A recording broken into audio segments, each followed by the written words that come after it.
Primero de todo, yo quería deciros una cosa.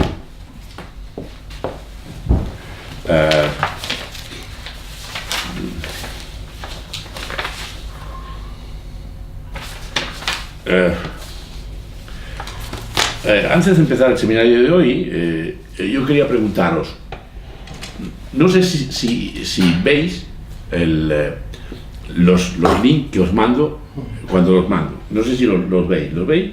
Sí, se puede ver. No lo veo entero, pero... No, lo digo porque, bueno, habéis hecho ya el seminario y ya está. Es un poco para intentar preparar el seminario y por eso yo lo mando, ¿no? Y eso lo digo porque he recibido una información. Alguien me ha dicho, óyeme, ¿tú crees que ese es el formato que hay que hacer para publicar una cosa en internet? Como diciendo, los vídeos son impresentables, algo así, ¿no? Yo quería preguntaros si vosotros tenéis esa impresión. Yo realmente, uno de los últimos seminarios, tuve esa impresión de decir, bueno, no encontrábamos las cosas, yo estoy buscando en esta libreta, en la otra, en apuntes, y incluso el otro día me preguntábamos por el hijo de Ulises, que era Telémaco, ¿no? En fin, y no lo encontrábamos, como si eso fuera un inconveniente, ¿no? Para la publicación. Es decir, ¿por eso? ¿O tú piensas que es por eso?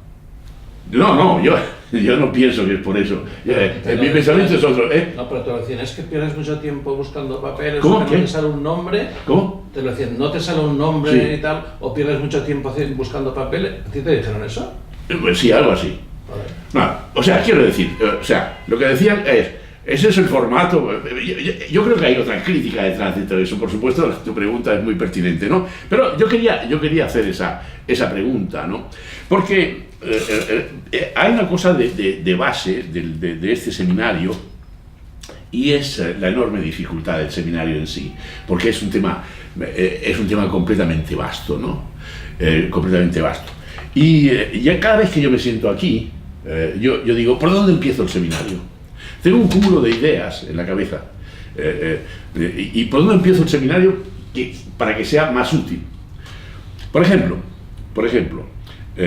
este seminario concreto de hoy, yo os he mandado el link. ¿Y qué decía yo en el link? Aquí tenéis el link. Los personajes que son Bhishma y Satyavati.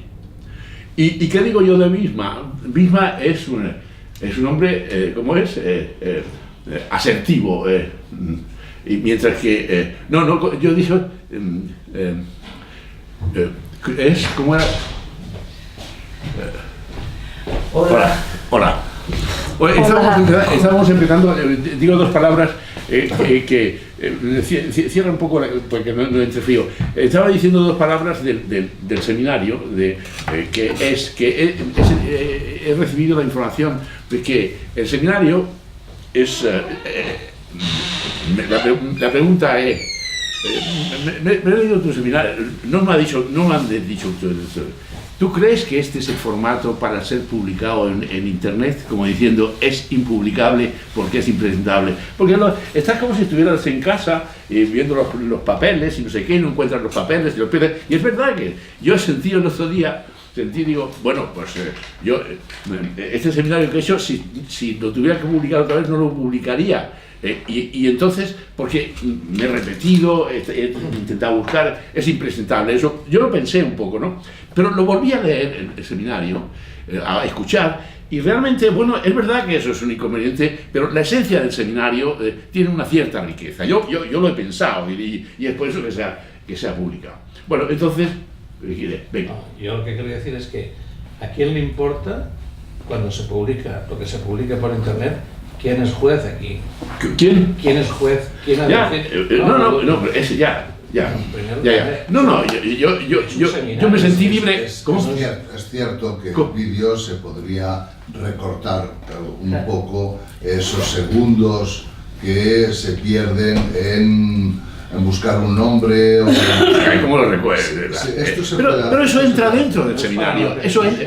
Si te interesa, eso entra dentro del seminario. Y eso forma parte del seminario y de la riqueza del seminario. Pero el tema más importante que a mí me gustaría plantear... Esto me sirve para plantear otra cuestión. La cuestión de base que hay aquí es que el Mahabharata es tremendamente rico.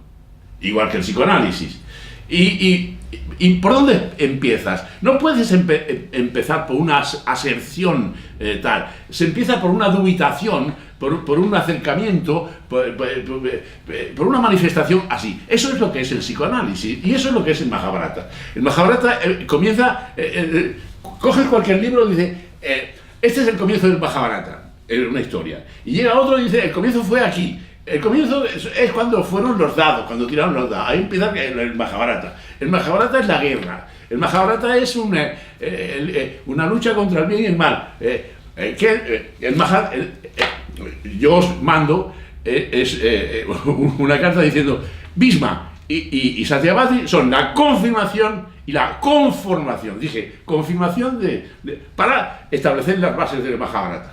Bueno, de modo que eso es lo que yo quería plantear hoy en relación con este seminario concretamente, ¿no? Bueno, dicho esto, quiero decir en relación con el seminario de hoy. Por ejemplo, el seminario de hoy, que es la continuación de Bhishma y Satyavati, es de alguna manera un alegato contra la monarquía. Es un alegato sobre la vida y la muerte. Es un alegato sobre el feminismo. Todas esas cosas y más había en este seminario. Entonces, ¿yo por dónde empiezo? Para continuar con el relato que tenemos, porque ahora el relato estaba en que el Santanu y la Satyavati se casan y para tener la descendencia, que ese era el tema fundamental. Y tienen dos hijos. Tienen dos hijos y aquí está la cosa de los nombres, porque es que son nombres tremendamente difíciles, ¿no? Uno se llama Vichitravidya. O sea, son dos nombres que son realmente Chitrangada, uno es Chitrangada y otro se llama Vichitravidya, ¿no? Bueno, entonces, ¿qué pasa? ¿Qué ha pasado después del seminario pasado que habíamos visto, ¿no? Bueno, pues vamos a empezarlo con una reflexión. Yo quiero empezarlo con una reflexión importante. Lo que podemos sugerir de lo que hemos visto de Satyavati y Bhishma es que tanto Satyavati como Bhishma son una mujer y un hombre con carácter. Y que dicho carácter sienta las bases y el desarrollo de lo que se va a desarrollar en el Mahabharata desde este momento. De modo que lo que acabamos de ver ha sido realmente un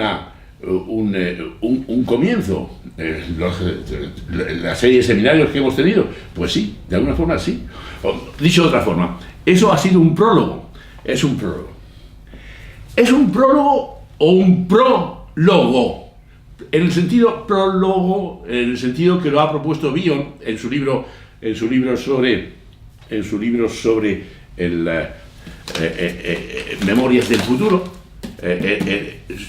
En su libro él habla en primer lugar del prólogo, o el prólogo del otro libro que es Razón Común de Heráclito, que es un seminario que hemos hecho de este libro entero, ¿lo recordáis? Desde el primer capítulo hasta el último, y hemos seguido el libro de de García Calvo, y que es buscar la razón común. Bueno, yo quería referirme hoy, para referirme a Bhishma y para referirme a Satyavati, quería referirme a este prólogo, en el sentido heraclitiano, en uno de sus fragmentos, que él dice,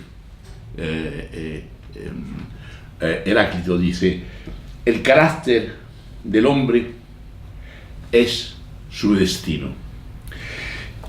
E introduzco todo esto no para introducir más complejidad o más dificultad, sino para entender qué es eso de O, y cómo O está ahí, y cómo O funciona. El carácter del hombre es su destino. Con ello alude Heráclito a la responsabilidad del hombre o a su ética en todo cuanto hace. El destino personal de un hombre, que los griegos llaman daimon, está determinado por su propio carácter y no por poderes externos, y por tanto lo que acontece a un hombre es responsabilidad suya. Así, el propósito de Platón sería que el hombre, y concretamente el hombre justo, es el que se halla en posesión del arete. El arete perfecto, que es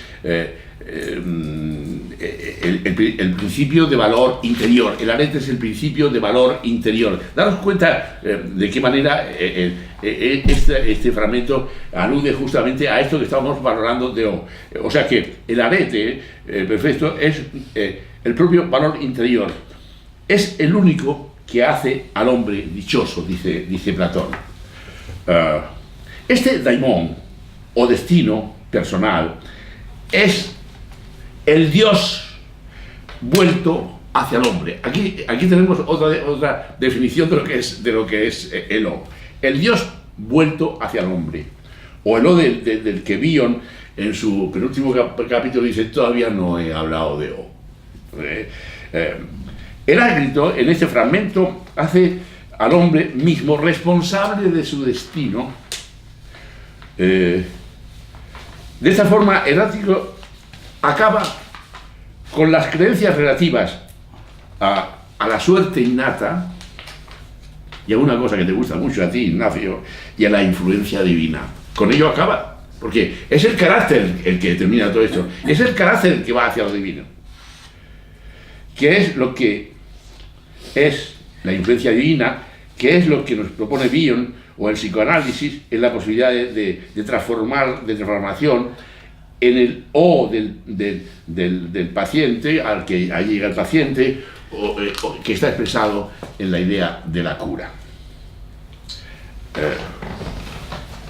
El hombre toma contacto con lo absoluto, el héroe Bhishma interioriza su voto, con un carácter intransigente al que debe ser fiel toda su vida.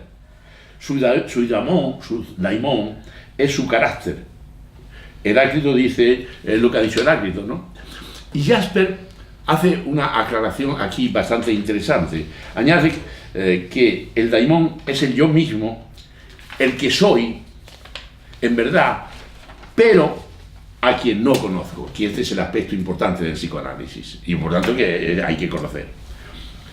¿Por qué? Estos, según Heidegger, es el lugar donde se habita. Significa, según Heráclito, el hombre que habita estando cerca, otra vez, de los dioses. O sea, ese es el tema otra vez. ¿Cómo se está cerca de los dioses? Sin ser Dios. Este es el camino. Y eso es lo que nos quiere decir O de Bion y el mensaje del Mahabharata.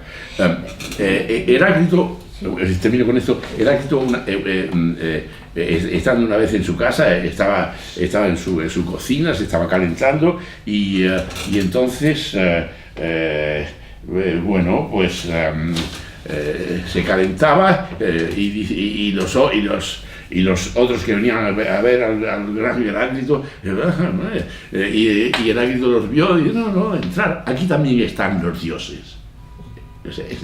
Ese era un poco el tema. ¿Tú querías decir alguna? Sí, no, que Bion, a propósito de esto de O, ¿no? Lo que dice es que, lo digo por conocer, ¿no? Lo que no se deja conocer, lo que dice es que a través de K, del vínculo de conocimiento, no se accede a O. Ya. Se accede desde otro lugar. Ya, claro, ese es el tema. Y ese es el devenir del tratamiento. Bion dice, la interpretación no es... hay que añadir algo a la interpretación para que eso funcione. Y ese es el carácter, digamos, bondadoso del buen analista. Y que hay buenos analistas y malos analistas. Hay analistas que se enteran y hay analistas que no se enteran jamás de lo que es el psicoanálisis, justamente porque no acceden a esa realidad, porque no es conocimiento, no es conocimiento de libros, es tener los catalanes dicen otro taraná, ¿no? Sería un taraná. El taraná estaría cerca un poco de alguna forma estaría cerca, es el saber del hombre de campo, en fin, es una sabiduría más básica, ¿no? Bien. Para continuar con esta idea y formular esta idea que me interesa, empezar el seminario de hoy habiendo definido este carácter de este hombre tan especial que es Bhishma.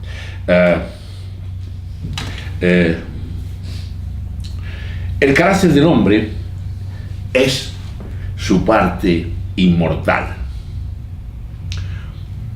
Porque, ¿qué hay detrás de todo esto que estamos diciendo de inmortal? Está toda la idea de Levinas, de la idea de infinito, o la idea de perfecto, o la idea de arete de Platón. O sea, eso es lo que es importante de esto, es que lo que estamos hablando de lo inmortal en el hombre es el carácter del hombre, es su parte inmortal. El carácter del hombre es su parte inmortal por una parte, pero su parte divina también por otra. El destino humano está creado por lo que cada uno lleva dentro de esta forma. El temperamento se puede convertir en divinidad, que es la transformación o el devenir, o como dice Heráclito, no hay más genio divino que el carácter de uno. Otra vez, todo está relacionado con lo humano, es una referencia a lo humano permanente, ¿no? Estar con los dioses es estar en tu interior. Por tanto, tanto Satyavati como Bhishma nos acercan a esa concepción de O. Pero, ¿qué ha pasado con todo este asunto?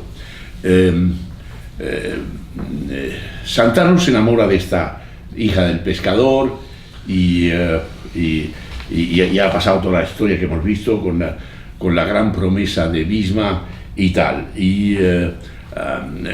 Santanu y Satyavati tienen dos hijos, Chitrangada y Visitravidya, y a pesar de todo eso, pues Santanu continúa con la tristeza, ¿no?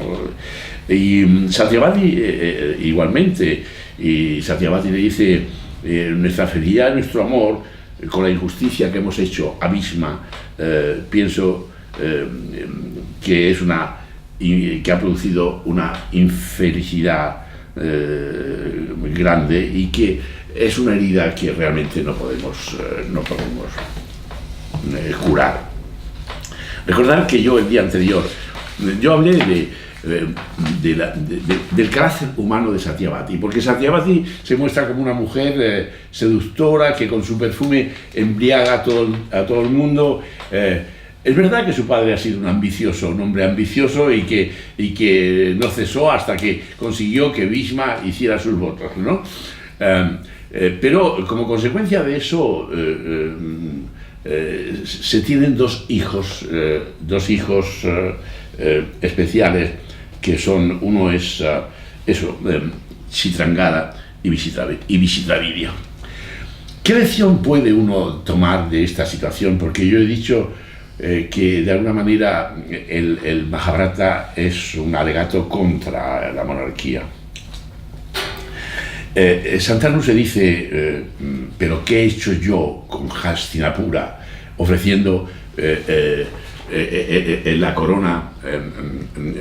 Ya había hecho heredero a Bhisma. ¿Qué he hecho yo para ofrecérselo a unos niños que no sé cómo van a ser y cómo van a funcionar? Hay un principio en la India precioso que dice que lo dijo un Bharata, lo dijo un rey. Se debe gobernar por valor, por acción y no por heredar la situación, heredar el título, y de alguna forma está hablando en contra de la monarquía, ¿no? Y en ese momento Santanu se siente así antes de morir, porque en fin se quedó en la cama triste. Entonces ya no habló más, solo miró con amor a la Satyavati y entregó sus hijos al Bhisma para que los cuidara. Bien, entonces, pero ¿qué pasa? Como consecuencia de este matrimonio nacen estos dos hijos completamente frágiles. El Vishitravidya había no, Chitrangada, había otro hombre que se llamaba Chitrangada, otro rey, otro mini rey que había por allá, y dice, no podemos haber dos Chitrangadas en el mundo, vamos a ver quién tiene el mérito de ser Chitrangada. Y tuvieron una lucha en Kurukshetra, que es el sitio donde va a haber la batalla final del Mahabharata, y este hijo de Satyavati, Chitrangada, muere, y por tanto no puede ser rey. Vishitravidya, ya lo veremos ahora. Vishitravidya, hay una búsqueda de mujeres para Vishitravidya en la corte de Kasi, y bueno, en fin, encuentra esas dos mujeres para Vishitravidya, pero en Vishitravidya, Vishitravidya después, bueno, está como rey, pero hay un regente que es Bhisma, el que se encarga del reino, y en fin, y él es, bueno, pues está con sus mujeres, pero de repente muere. Pero aquí está otra vez. Yo me adelanto en el argumento, ¿no? Lo debería esperar para después el argumento. El argumento que se plantea aquí es que se muere y es la primera vez que aparece un médico, que yo sepa, la primera vez que aparece un médico en el Mahabharata. Y es muy interesante porque eso yo lo he visto, no lo he visto en los textos escritos, lo he visto en un film. Entonces aparecen los pies andando, unos pies aparecen andando, ¿no? Hasta que construyen la figura completa del médico. Es como si dijeran un médico de pies a cabeza, ¿no? Y el médico de pies a cabeza llega a ver a Vishitravidya, que estaba dando sus últimos golpes de muerte y tal, en fin, y llega, le toca el pulso y le dice: dale un poco de agua bendita. Esa es la única respuesta médica dada en el Mahabharata, que es muy interesante porque y por tanto es un alegato en relación con la muerte. Pero es interesante porque vamos a ver la contraparte de ese alegato con la muerte en otro personaje que aparece en esta misma situación, antes de la elección de las esposas. O sea, el alegato que hay sobre la muerte aquí es que ante la muerte lo único que cabe es resignación.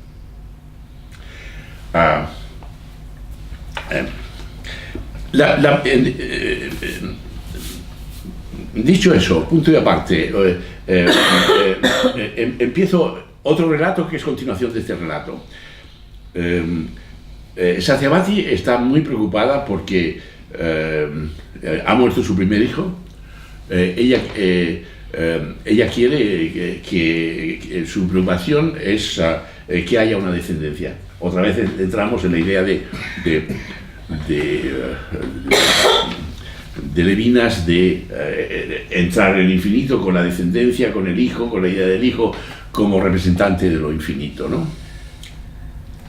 Y entonces el tal Bhishma dice, el rey de Kasi va a hacer un Suyambara. Suyambara es una presentación para mostrar a las hijas que va a casar. Y él tenía 3 hijas. Una es Amba, otra es Ambika y otra Ambalika.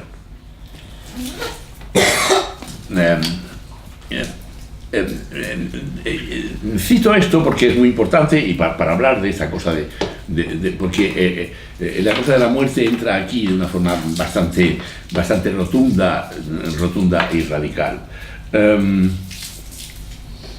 El tal Bhishma no recibió la invitación del rey de Kasi para asistir a esta ceremonia de elección de las chicas para el rey.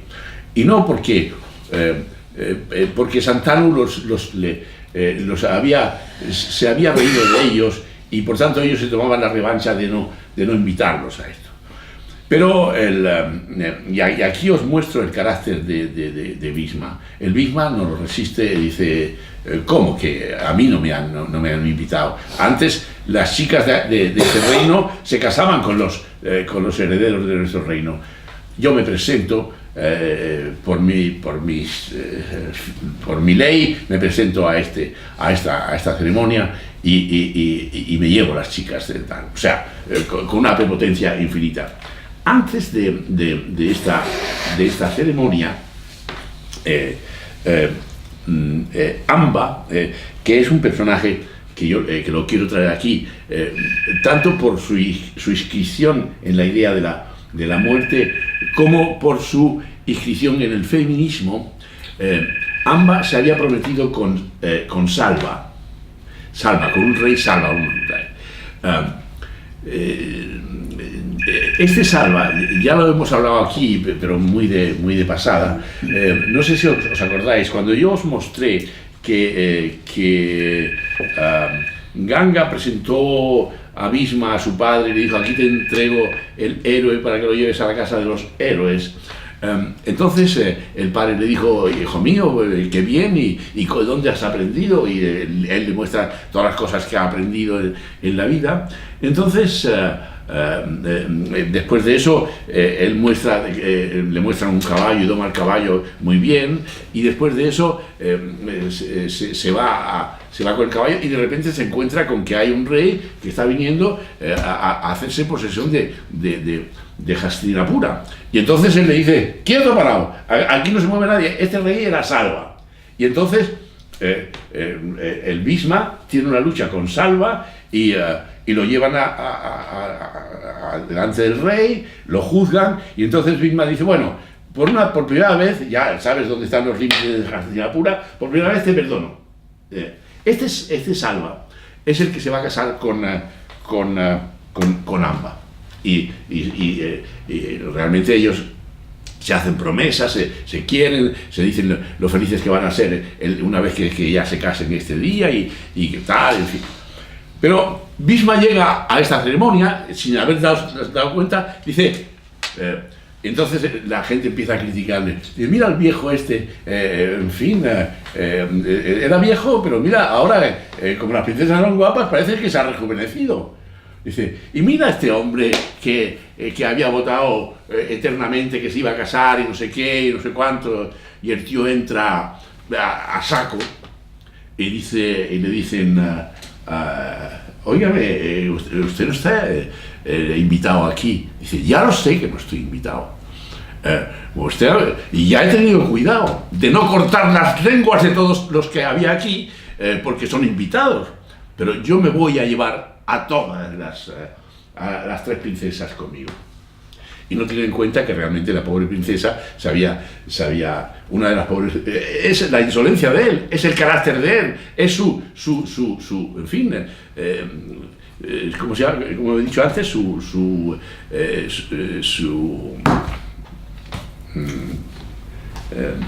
asertividad o asertividad, su asertividad, su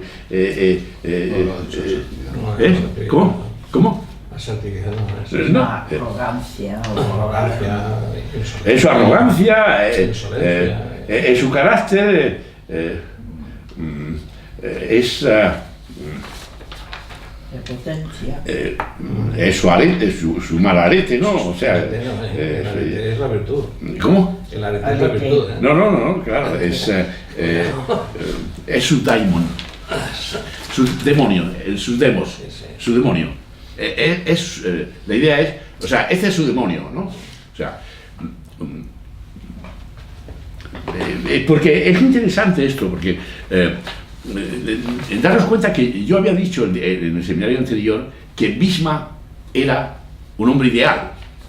Sí. Pero si lo vemos desde este punto de vista, de esta arrogancia, de arrasar con todo, no, entonces no es así, ¿no? Por eso es importante que veamos esa situación. Entonces, el tipo entra, recoge a las chicas y se las lleva. El Salva, que es el que había sido cogido con él y condenado a muerte, pero que él le dijo que lo salvaran y tal. Cuando se lleva a las chicas, se opone en medio de tal y dice, tú no eres un guerrero, tú eres un diablo que dice cosas y tal, en fin, pero deja esas mujeres. Dice, ¿qué deje eso? Bueno, él pelea con todos los reyes, se lleva a las mujeres y tiene una última pelea con este Salva. Y otra vez lo vence y le dice, mira, lo vence y tal, y dice, te perdono y vete, y te va. Entonces, él llega a Hastinapura con sus 3 doncellas y se las presenta a su madre. Dice, madre, aquí te traigo las 3 doncellas que son Amba, Ambika y Ambalika para que se casen con tu hijo Vishitravidya. Muy bien, estupendo. Y de repente Amba dice, mi reina, dice, no, dime madre, yo soy tu madre. Dice, no, es a la reina a quien yo quiero hablar. Entonces Amba le dice, mire, yo antes de que llegara, yo he sido ofendida por Bhishma, porque antes de que llegara Bhishma, yo ya había puesto la guirnalda de compromiso con Saba, yo me quería casar con Saba. Entonces Bhishma le dice, hija mía, ¿por qué no lo has dicho? Dice, porque tuve miedo, como llegaste, que llegaste con una exhalación, te tuve miedo y no te lo pude decir. Y la reina dice, también, pues bueno, pues entonces vamos a poner un carruaje y vamos a llevarla con Salva. Entonces la mandan con Salva. Y cuando Amba llega a Salva, Salva le dice, bueno, bienvenida, pero ¿qué quieres? Dice, el gran Bhishma me ha perdonado y me ha enviado contigo para que seamos felices y no sé qué, y vamos a ponerle a nuestro hijo Bhishma por toda esa cosa. Dice, ¿qué dices? Es una ofensa para mí. Bhishma nos ha ganado a todos, le había ganado a él 2 veces y le había salvado la vida, nos ha ganado a todos y te ha ganado a ti, tú eres esposa de Bhishma. Entonces esta mujer, como una furia, ¿no? Se va otra vez quitando las flechas y las armas, quiero hablar con el rey, quiero justicia. Pues bueno, tendrá justicia. ¿Qué ha pasado? Que he ido con el Salva, no me ha aceptado y Bhisma ha arruinado mi vida. Por tanto, yo pido que se case conmigo el tal Bhisma. Es imposible, no se puede casar el tal Bhisma. Santo Bhisma, yo he hecho unos votos y no puedo casarme contigo. Entonces, es ahora que ella, es el primer episodio acerca de la muerte. Entonces dice, no te olvides que soy una mujer y soy una fiera, herida, como una serpiente herida, como una fiera herida, y buscaré en todo momento tu muerte, porque tú me has traído la infelicidad. Bueno, en fin, no puedo y tal, en fin. Entonces ella se marcha, ¿no? Lo que es interesante, yo os he mostrado, todavía no se habían casado con el Vichitravirya, y os he hablado de que el Vichitravirya en muy poco muere después de casarse no con ambas, sino con las otras dos, con Ambika y Ambalika, ¿no?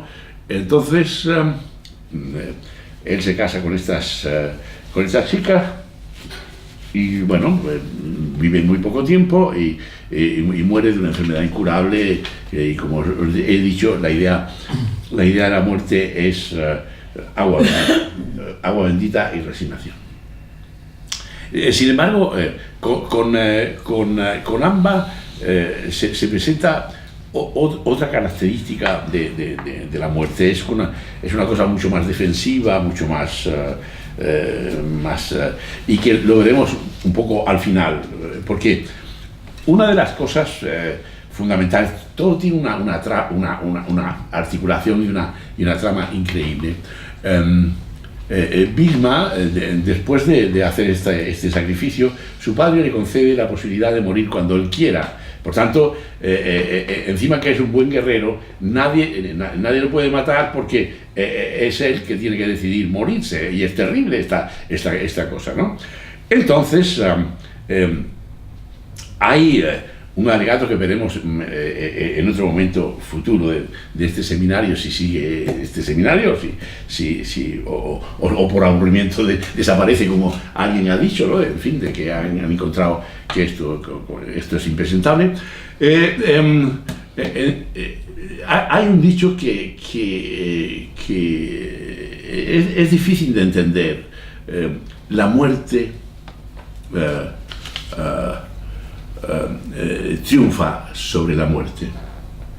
¿Cómo es posible eso, no? Bueno, os lo voy a mostrar ahora con este personaje que se llama No. Amba. Un poco para cambiar las ideas, es verdad que hay muchos nombres y a mí eso un poco me cuesta centrarme porque eso no es el seminario y tal, ¿no? Pero respecto a lo que estamos hablando hoy sobre la cuestión del arete, de la virtud y sobre todo de no entrar en el engaño, ¿no? De las cosas, ¿no? Pienso que es fundamental. Yo recuerdo que en días pasados del seminario hablábamos de cómo Bhisma es un personaje del libro que pasa por muchas vicisitudes, y la madre lo presenta como un héroe. ¿Quién? La madre sí. de Bhisma lo presenta como un héroe. Y nosotros lo vemos, el seminario lo vemos como el virtuoso, como el héroe y tal, y que entonces hace eso que te he dicho antes, unos votos, ¿no? Que yo no me casaré. Luego conocemos un aspecto de Bhisma que no había aparecido, y es el de la prepotencia. Nosotros cuando hablamos de los votos hablamos como de una virtud. Yeah. Cuando hablamos de la prepotencia hablamos como una cosa mala. Sí. No se me ocurre a mí, eso de los votos y de la prepotencia no es lo mismo con lecturas diferentes. Sí, de acuerdo. Por supuesto, es no es una prepotencia hacer unos votos, yo nunca me casaré. De acuerdo, por supuesto que sí. Es Dios y el diablo. Ya. Porque es Dios y el diablo. Este es el tema Y este es el tema que hay en Bion, es Dios y el diablo. En el análisis nos pasa esto. Exactamente, exacto. En los análisis nos pasa esto, ¿no? Exacto, o sea... Vemos como unas características que nos traen muy light, muy bonitas, muy esto, pero y de repente vemos... Hay el peligro, mismo, exactamente. O sea, de otra manera dices, cuidado, ya, de la misma manera que en el amor fraternal está el Caín que mata a su hermano, ¿no? O sea, sería un poco esa cosa tal. Porque el primer alegato que hemos defendido aquí es cómo la fragilidad de estos padres, la fragilidad es de Santanu, que se casa por amor, pero con una fragilidad tremenda, primero con Ganga, y Ganga lo deja y él se pone a temblar, ¿no? Porque es frágil, o sea, la mujer es fuerte, que es una Ganga, es una reina. Satyavati igual, es una mujer fuerte y permanece, pero él es débil y muere. Realmente no se puede conseguir un rey que gobierne a través de la herencia, ¿no? Sino que tiene que ser, como dicen los dichos indios, a través de la acción, a través del saber hacer, a través de la creatividad, ¿no? Sería un poco. Entonces, la idea esta, que es interesante, la vamos a ver plasmada, la muerte que vence a la muerte. O sea, ¿no? Es decir, otra vez estamos, ¿cómo hacer trascendente esa idea de la muerte, ¿no? En fin, mientras que, es decir, mientras que el tratamiento que hace el médico con el Visitraviria es de la resignación, agua bendita, lo otro necesita un tipo de elaboración, un tipo de trabajo. Vamos a ver lo que pasa con Amba. Veamos un poco todo eso. Había la historia esta de que llega allá este Bhisma y todo lo que le dicen, se lleva a las chicas, entonces después llega con la reina, con Satyavati, y les entrega a estas chicas. Entonces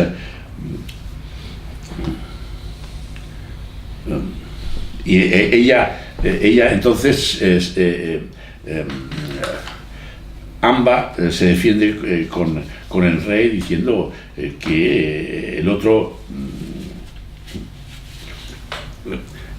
el Bhisma no es consciente de que ha hecho un mal de esa categoría, porque inmediatamente que se da cuenta que ha hecho un mal, le dice, vete, es verdad, tienes razón, vete con tu amor, yo no he querido hacerte daño, pero sí que se le ha hecho daño su impertinencia, su impotencia. Y ella le dice, lo que es interesante es como ella una vez y otra defiende ante el rey de que es así, porque el rey le dice, el Bhisma no puede hacer una injusticia, no es injusto jamás, no, pero sí es injusta su insolencia. Sí, es injusto su no visión de las cosas. Ese es el tema, esa es la modulación importante.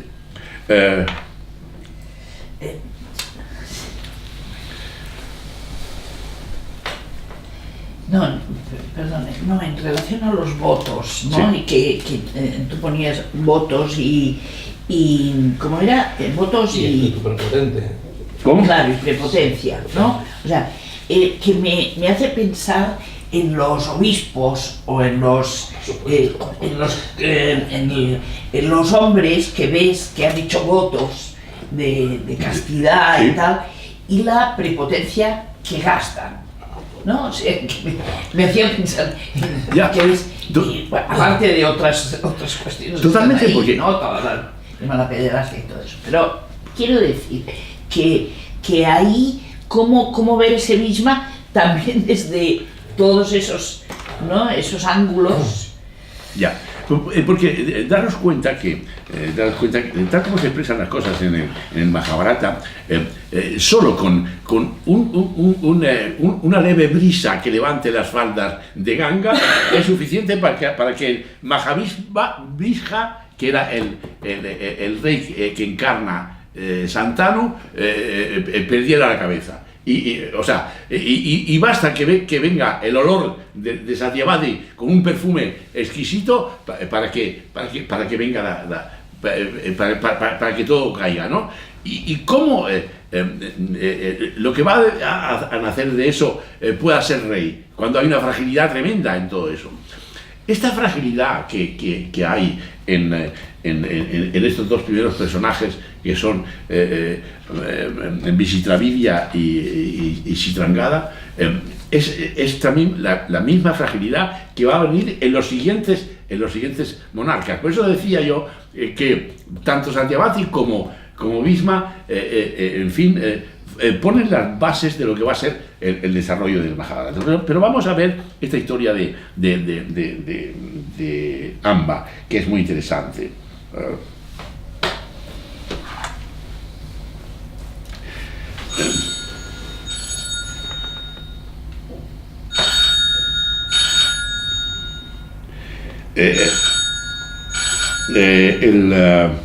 La idea es cómo Amba va a ver a su señor y él le dice: yo no puedo aceptar una limosna, de modo que vuelve otra vez allá al rey, con Bhishma, y te casas con él porque le perteneces, él te ha ganado y nos ha ganado a todos, de modo que no. El corazón de Bhishma, cuando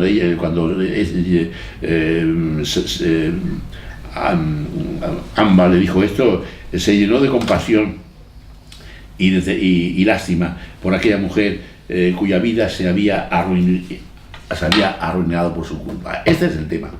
Arruina la vida por su culpa. Y esta mujer adopta una actitud defensiva durante todo el tiempo. Y esto es lo que os voy a mostrar. Dice: me apena mucho esa situación, pero no puedo casarme contigo. Sabes que he hecho los votos y por tanto no puedo hacer nada.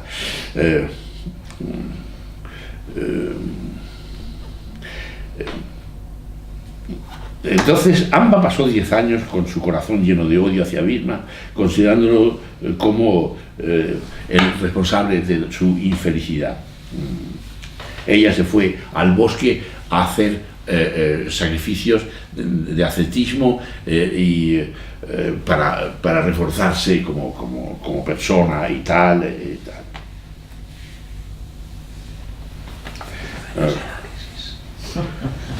Entonces llegó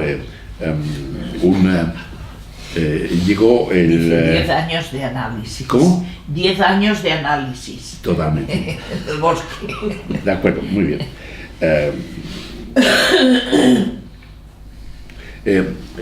Entonces llegó el abuelo de Amba al bosque y le dijo: mira, yo conozco al gran Bhargava. El gran Bhargava era el gurú de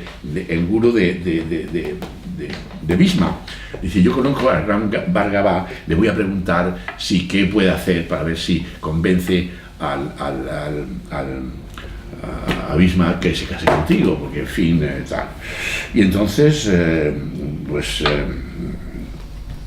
se hace esto, el abuelo va al Bhargava y tal, en fin, y dice: pues bueno, pues trataré de hacerlo, a ver si consigo que el Bhishma se case con tu nieta, ¿no? Y entonces, bueno, pues va a ver a Bhishma y Bhishma le dice: mi maestro amado, no hay manera de que yo cambie, he cometido he hecho un voto y voy a continuar.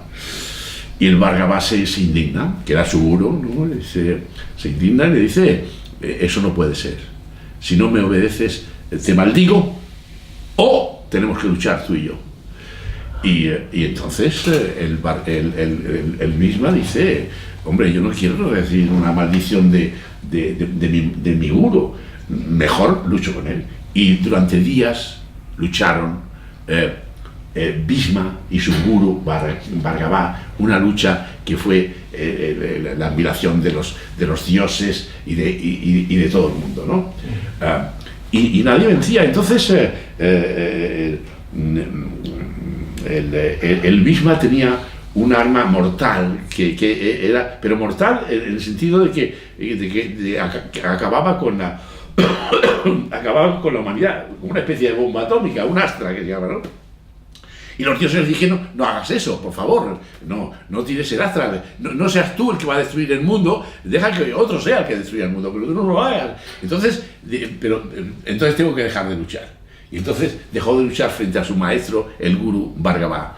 Entonces el gurú Bhargava le dijo, en fin, te felicito, todo el mundo le felicitó y tal. Bueno, y entonces se dijeron a Amba y le dijeron, mira, hemos intentado por todos los medios conseguir que Bhishma se casara contigo, pero Bhishma no se quiere casar, incluso ha pasado esto y esta lucha. ¿Qué pasa entonces? Entonces, Amba abandona el bosque y se dirigió a otro lugar y se encontró con Chanmuka, el hijo del señor Sankara. Y entonces el señor Sankara le dice, mira, yo te voy a dar una guirnalda de lotos que son siempre vivos, y si te lo pones en el cuello, la persona que se lo pone encima de su cuello puede matar a Bhishma. Entonces ella coge este collar y se lo pone.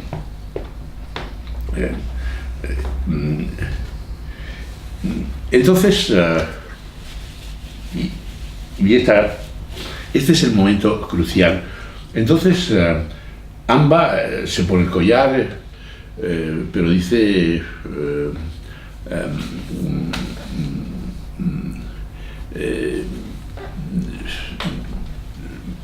duda de hacerlo esto. Es como si no quisiera hacerlo, ¿no? Entonces reúne una cantidad de maderas y de cosas y prende un fuego y se lanza al fuego y muere. Ostras. Esta es la muerte que os he anunciado. Pero se encarna, o sea, en otro personaje, se va a encarnar en otro personaje, y entonces, encarnado en otro personaje, va a ver al dios Drupada, al rey Drupada, antes había ido a ver al rey Drupada para que le ayudase. Sí. Se me había olvidado una cosa interesante. Este es el tema. Él va a ver al rey Drupada y le dice, mira, yo tengo un collar de lotus que el que se lo pone no lo venció. No vence a nadie, ¿no? Porque ella había llamado a muchos reyes para que mataran a Bhishma y ninguno de ellos se atrevía porque Bhishma era muy poderoso y tal. Pero fue al Drupada y le dijo, óyeme, le pidió que matara a eso.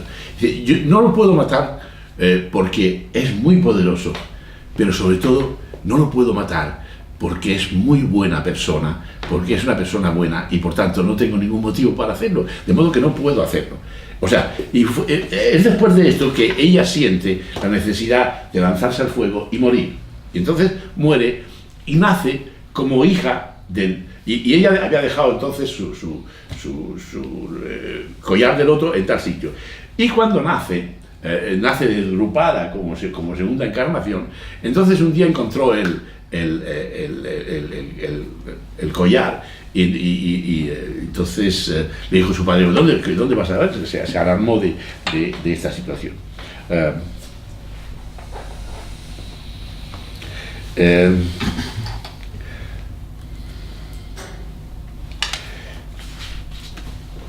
Porque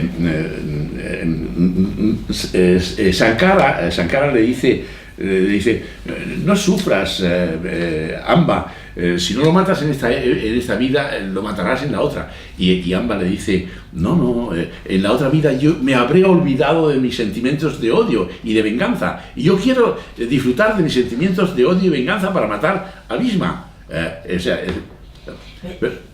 me permite Sí, decir sí, sí. que me hace pensar en toda la cuestión transgeneracional, ¿no? Que se habla de los hechos, ¿no? Como en esa encarnación que ella toma de otra, pero que está así y que cuando hablan de cuáles son los elementos en esa transmisión transgeneracional, la humillación, ¿no? La traición, todo eso y otros más, el abuso, ¿no?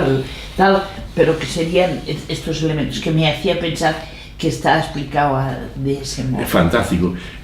Realmente ella intenta, por una parte no quiere matarlo, pero por otra debe hacer justicia, porque es injusto que en la vida haya alguien que sea tan inconsciente que impida que alguien que se había permitido una vida feliz con otro hombre, con otro y acaba con él. Y entonces ella, como significando la justicia de la mujer en el Mahabharata, que quiere matar a este y eso lo vamos a ver. Entonces ella se convierte en un personaje, y aquí hay toda otra historia, en un personaje que un dios la transforma de mujer en hombre.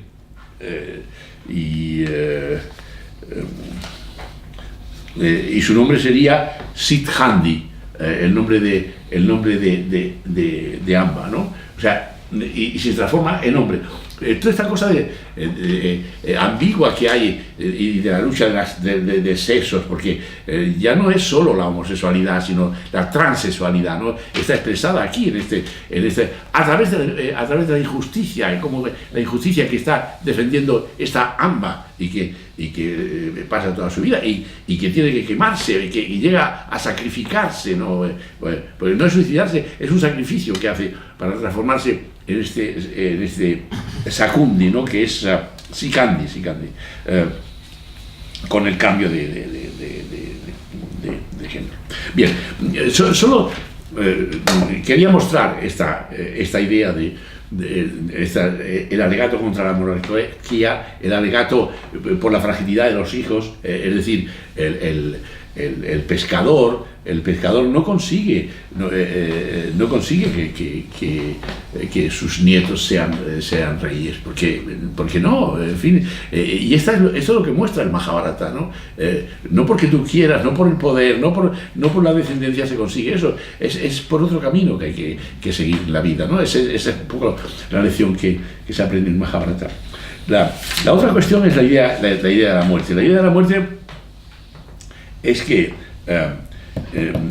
Bhishma,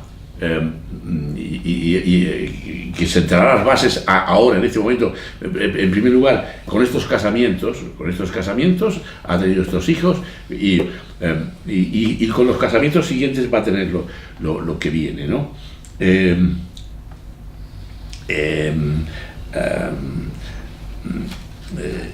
Como mueren los dos hijos de Satyavati se encuentra desesperada y no sabe qué hacer. Entonces se dirige a su hijo y le hace un alegato increíble para que, Bhishma, tú hiciste un voto, pero ya ha pasado el tiempo del voto y tienes que renunciar a ello. Tú hiciste un voto por mis hijos han muerto, entonces tú tienes que quitar el voto y casarte con las mujeres de mi hijo que están muertos y que todavía están vivas, con deseo de tener hijos, con Ambika y Ambalika, ¿no? Te casas con ellos para tener un hijo. Y entonces es muy interesante toda esa... él dice, madre, yo te tengo que obedecer en todo, tengo que aceptar en todo, pero no puedo hacer eso, ¿no? Entonces él le dice, bueno, me lo voy a pensar, pero entonces se piensa y le dice, mira madre, yo he pensado que quizá estas chicas se podían casar con una persona significativa, que tiene herencia real y tal, y no sé qué, y ahí con eso salvamos en esa situación. y Satyavati, que era, como os he dicho, que conformaba las cosas, ¿no? Es decir, y esta idea de conformar es muy interesante en relación. La idea de conformar es la idea de la conjunción constante de la que habla Bion, ¿no? Cómo buscar conjunciones constantes que buscan elementos de transformación para la curación, ¿no? Ella, que conforma permanentemente, dice, no, yo tengo una idea. Y aquí aparece otra vez la complejidad del asunto. Y entonces hay unas versiones que dicen que fue Satyavati quien contó a Bhishma lo que había pasado.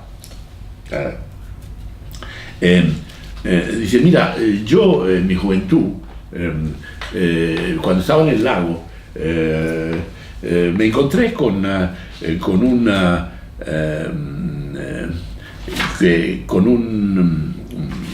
un sabio, Parastar,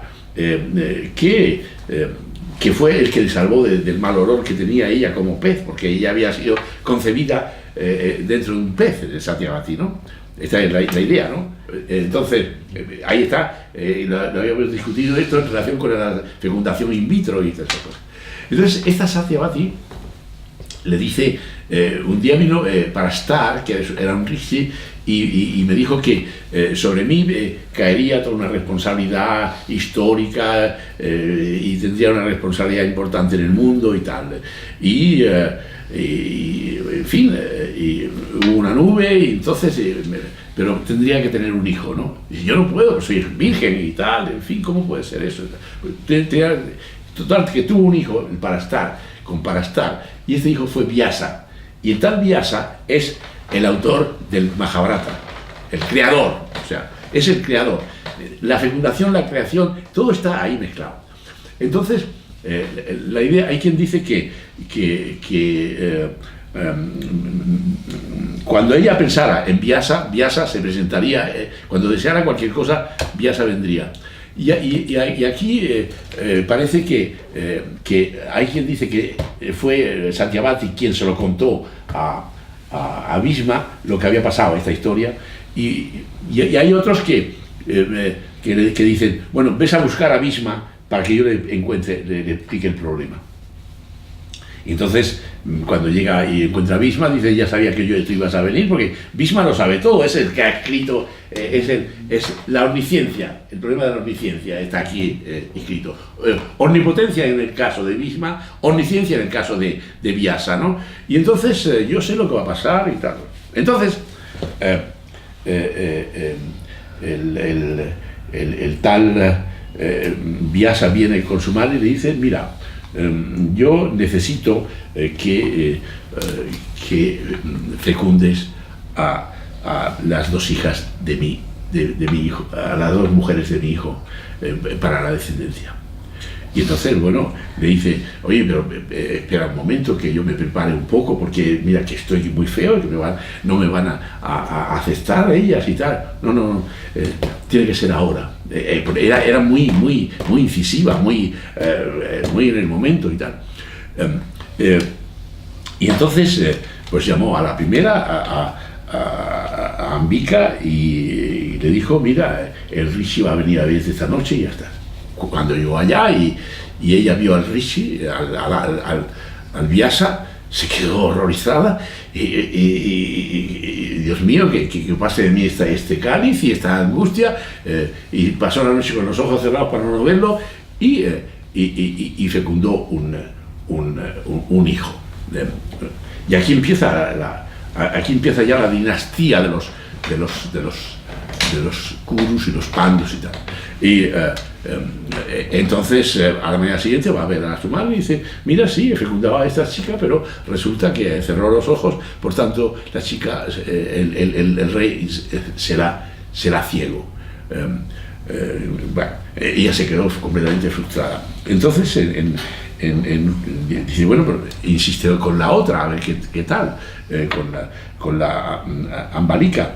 Entonces con la Ambalika también fue el Vyasa, y la otra se quedó pasmada y blanca de ver a este hombre, y tuvieron relaciones y tuvo un hijo que se llamaba Pandu, que era blanco, en fin, muy frágil y tal. Los dos reyes, uno ciego, daros cuenta del simbolismo de la cosa, y otro frágil, tal. Entonces nacieron dos niños y pasaron un poco de tiempo, y entonces la madre insistió para un tercero, y Vyasa vuelve, y entonces las chicas, Ambika y Ambalika, dice, yo no puedo resistirlo eso, yo mando a mi criada. Que quiero daros el nombre de la criada para que lo sepan. Se llamaba Paris Rami.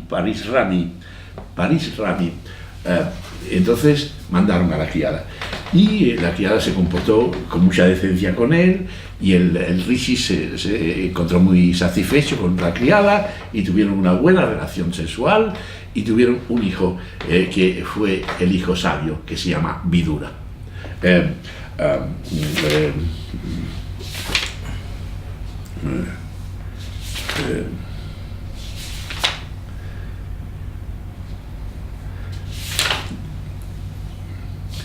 Yo quería deciros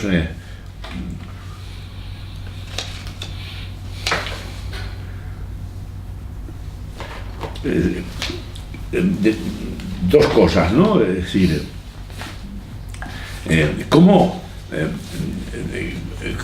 se conforma toda esta historia, ¿no?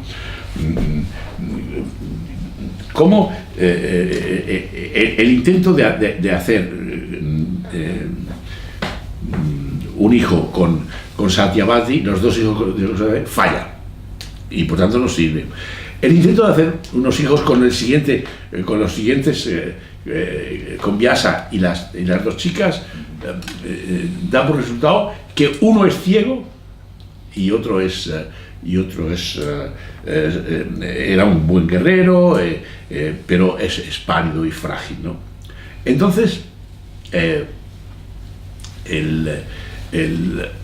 Pandu, que era el más sabio y más tal, comete le gustaba la caza, y otra vez con sus influencias mata a un par de renos o de lo que sea, que no eran tales, sino que eran unos rishis haciendo el amor.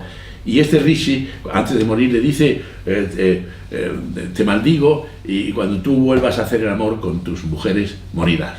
O sea, y a partir de ahí, entonces, este hombre se vuelve completamente religioso, se va al monte y deja el reino al ciego. O sea que el rey, y entonces el rey ciego, en fin, se queda con el poder. Y iniciamos ahora un poco lo que va a ser el próximo seminario, que es el casamiento de el ciego, y el casamiento de Pandu. Adelanto, el casamiento de,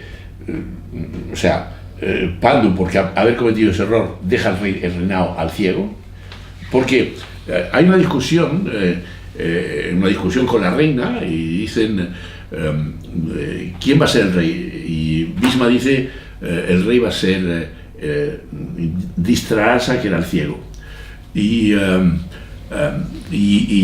Vidura, que era el hijo de la criada, dice, yo no creo que deba ser el ciego el rey, que era el sabio Vidura, yo creo que debía ser Pandu. Y entonces Dhritarashtra, el ciego, está de acuerdo que sea el otro, tal. Pero finalmente, por el azar, tiene que ser Dhritarashtra, el ciego, el rey. Y empieza el Mahabharata siendo el rey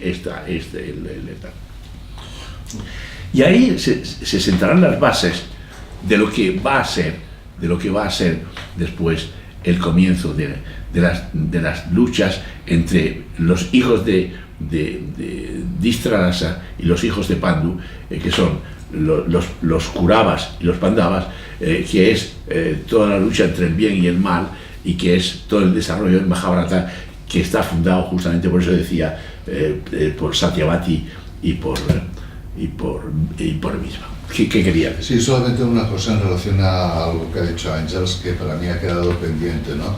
Y es esta cuestión de que con el vínculo K no es suficiente para llegar a O, Ya. ¿no?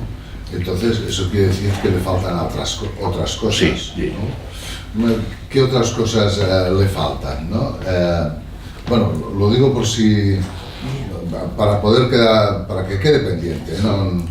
¿Qué cosas faltan? Sí, es importante, porque de cara al paciente es muy importante esto. Por supuesto. Yo solo diré una entrada. Le falta el arete, que es la excelencia. ¿Cómo buscar la excelencia en cada instante? ¿Cómo buscar la esencia? ¿Cómo buscar la excelencia? Que es la verdad. La verdad es esencia. Bueno, la verdad es arete. Pero eso sería acá. No, porque es sentimiento, porque es, por ejemplo, Amba no es conocimiento, ha sido herida en su amor, su amor ha sido arrasado y entonces ella implica su vida en toda esa situación para matar el mal, que es Bhishma, cuando hay quien no lo considera el mal, que es el hombre ideal. Sin embargo, ahí está la lucha y cómo superar los opuestos. Tú has preguntado ¿cuál es el cambio? Superar los opuestos. Esta es que es el principio de Heráclito, ¿no? De alguna forma. ¿Cómo superar los opuestos? Yo necesitaría todavía un apunte más, lo podemos dejar para... Yo he pensado también, precisamente, a raíz de lo que dice Ignacio, que yo he pensado en todo esto cuando ibas hablando de que, por aquello, por ejemplo, si la virtud está y después la prepotencia está, es decir, no caben los opuestos. Es decir, eso es O. Eso es O. Eso es O. O no es caben, es que es O. Y se huye de O justamente porque es soportar esas cosas. ¿Cómo soportar lo terrible que apenas comienza a funcionar? Que dice Rilke, ¿no? Es lo terrible, o sea, que está ahí. Y toda la resistencia a O es justamente debe venir otra cosa, debe venir un responsable diferente, que es un poco lo que no quiere. Y ahí es donde interviene K. ¿Cómo? Y ahí es donde interviene K. Eso es K. Sí, claro. Pero K es necesario.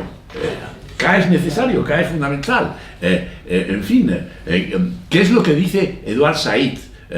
Que cómo buscar un canon de voces, pero es necesario culturalizar a la gente para que ese canon y ese contrapunto se pueda dar, ¿no? Y ese sería un poco.